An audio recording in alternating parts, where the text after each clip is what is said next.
Now, the difference between the rich and the poor is not in how much they have, it is in how they spend what they have.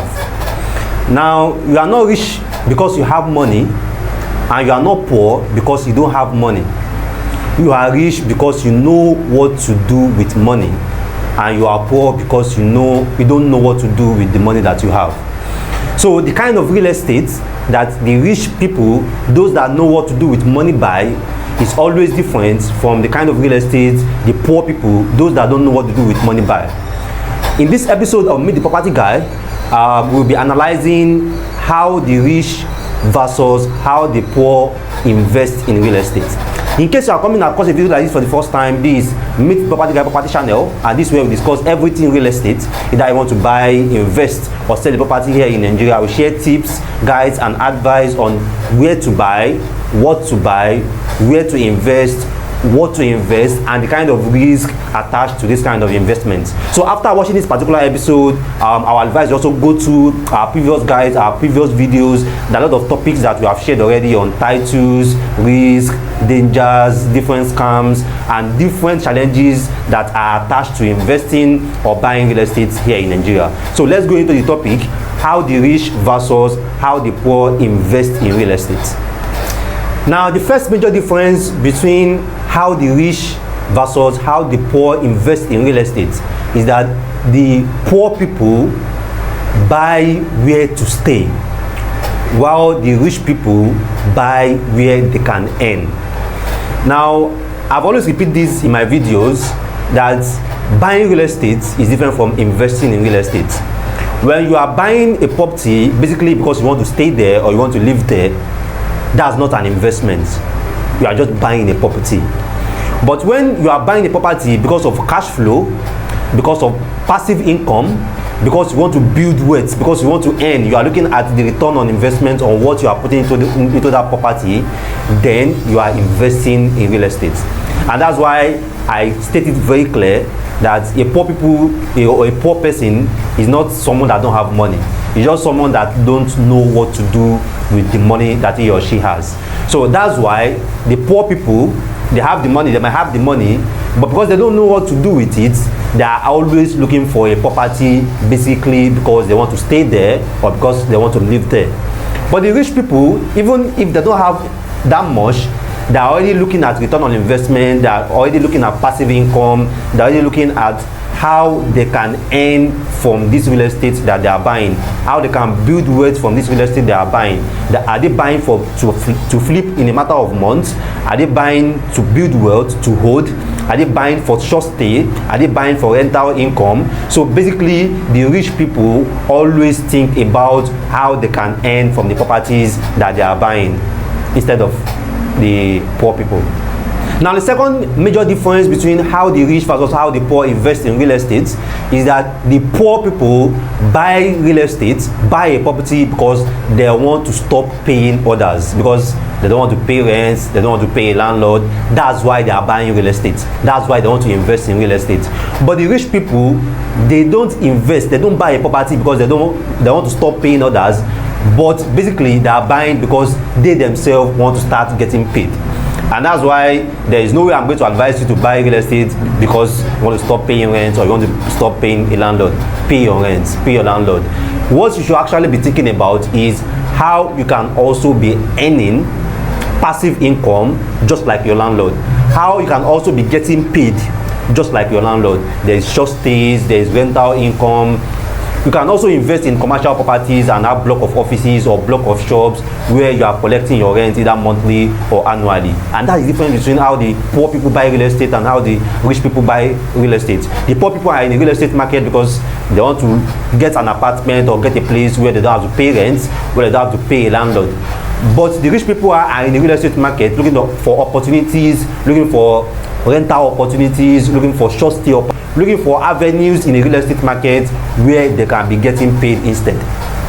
Now, the third difference between how the rich versus how the poor invest in real estate is that the poor people buy real estate or invest in real estate based on their emotions, based on their feeling. I'll explain that later. Now, the rich people buy real estate based on returns. So that they don't buy based on emotions, they buy based on returns.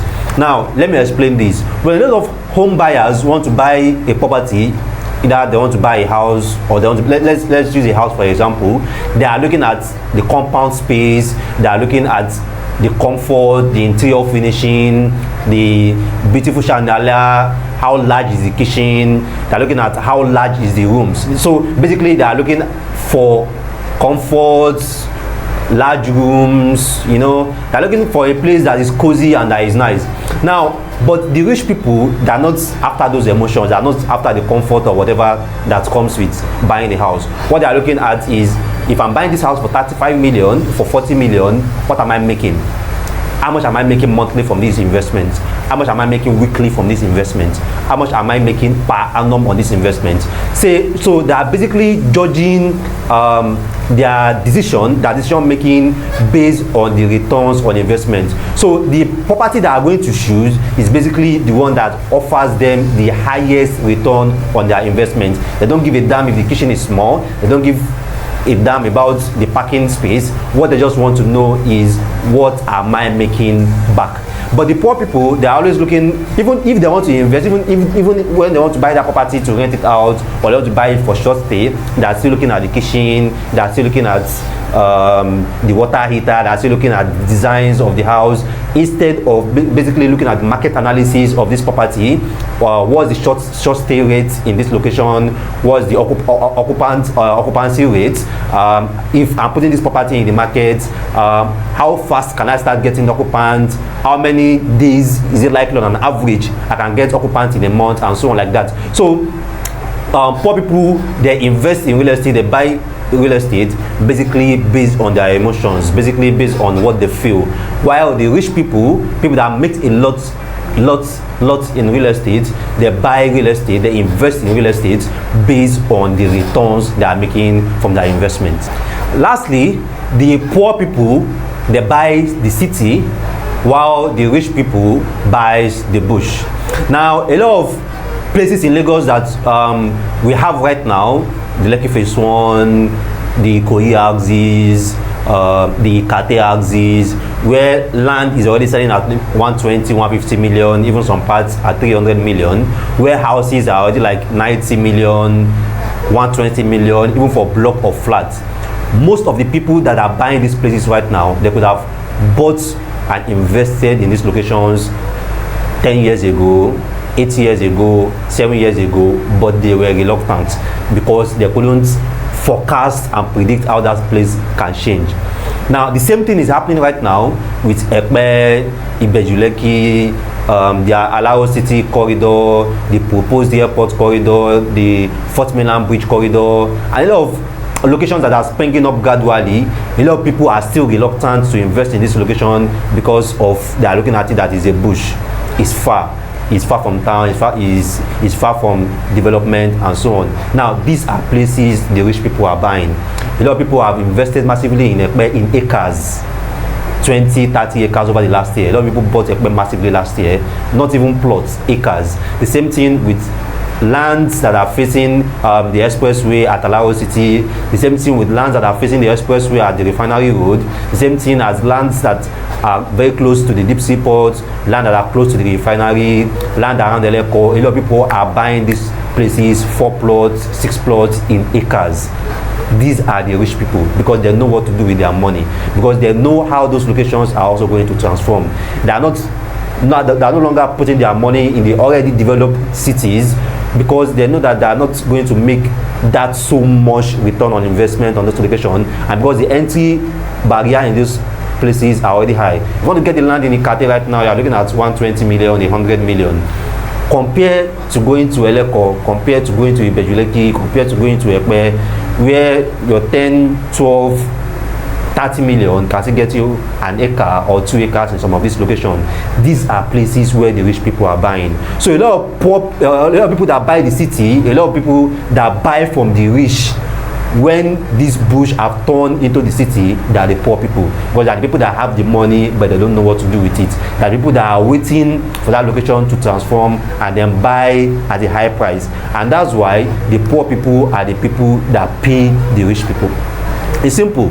people are buying a right now, maybe they are buying at 1.5 or they are buying at 800 or 900,000, bought 20 acres, bought 10 acres. By the time it's 15 years time, when that location is already in high demand, is very much developed, and a plot is like maybe 12 million, 13 million, most of the people that will be buying those property firms, then that the people that will be buying that property in 10-15 years time, that are the poor people that will actually be paying the return on investment of the rich people that are investing right now. So that's how it always works, and that's why how the rich people make real estate decisions is entirely different from how the poor people make their real estate decisions. So you can always decide, like I said before, being poor doesn't mean that you don't have money. Being poor just means that you don't know what to do with your money. And being rich doesn't mean that you have a lot of money. Being rich just means that you are being smart, being intelligent, and also know what exactly you want to do with your money. Now, in case you have any feedback for us, in case you have anything to chip in, to add in to the few points that I've shared in this video, you can drop a comment. Below, and let's hear your view, let's hear your review about the points we make about how the rich people versus how the poor people invest and buy real estate. So as email number one property of the planet, your property advisor, your property consultant, Rabiu Mustafa, thanks again. We started this new year again. Thanks again for following us, thanks again for being part of the family, and also for watching our videos. If you have learned a lot from this video, don't forget to give us a thumb like. I really always appreciate those thumb likes, just to show you that we appreciate our content, we appreciate the time and the effort that we put behind this content. And I'll also be trying to ship in a lot of different types of content this year, doing some very short clips on some certain real estate tips and real estate guides, just to make the channel much more relevant. So thanks again for watching this video, thanks again for watching this episode. Don't forget, if this is your first time on our channel, you can also watch some of our previous videos, some of our previous guides. There's just so much already that we have shared that you are still going to learn a lot more. Thank you, and see you next time.